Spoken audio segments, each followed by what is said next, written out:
ঝড় উঠলেই এখন মানুষের মনে কোনো বাতাসের ভয় নেই, ভয় শুধু একটাই, বড় আতঙ্ক। সে হলো আকাশ থেকে নেমে আসা আগুন।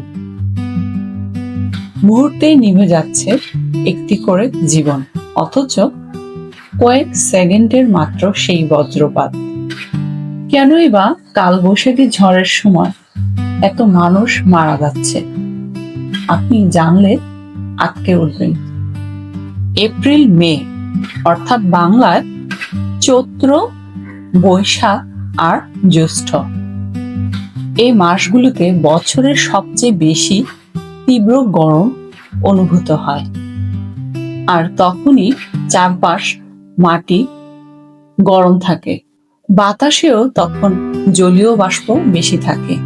আর হঠাৎ ঠান্ডা বাতাস ঢুকলে তৈরি হয় কালো দানবীয় মেঘ।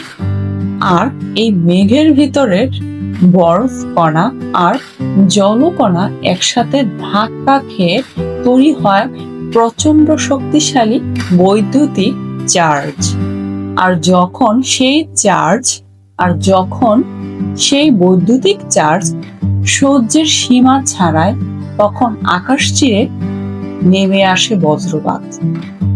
মানে কাল বৈশাখী আসলে কোনো ঝড় নয়, আকাশ থেকে নেমে আসা জমে থাকা কোটি ভোল্টের বৈদ্যুতিক বিস্ফোরণ। কিন্তু বজ্রপাত হলেই এত মৃত্যু হওয়ার কথা না।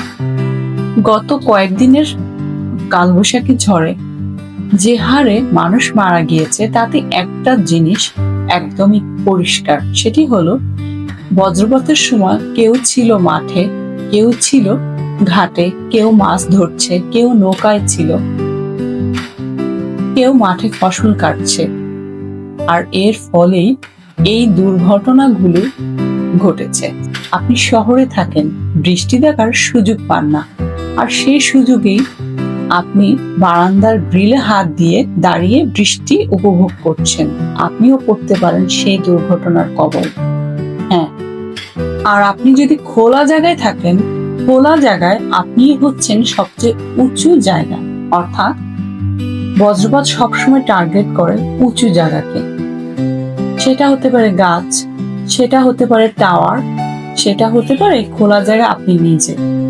আরো ভয়ঙ্কর ব্যাপার হলো, অনেকেই ঝড়ের পূর্বাভাস জেনেও ভাবে আর 5 মিনিট কাজ করে যায়।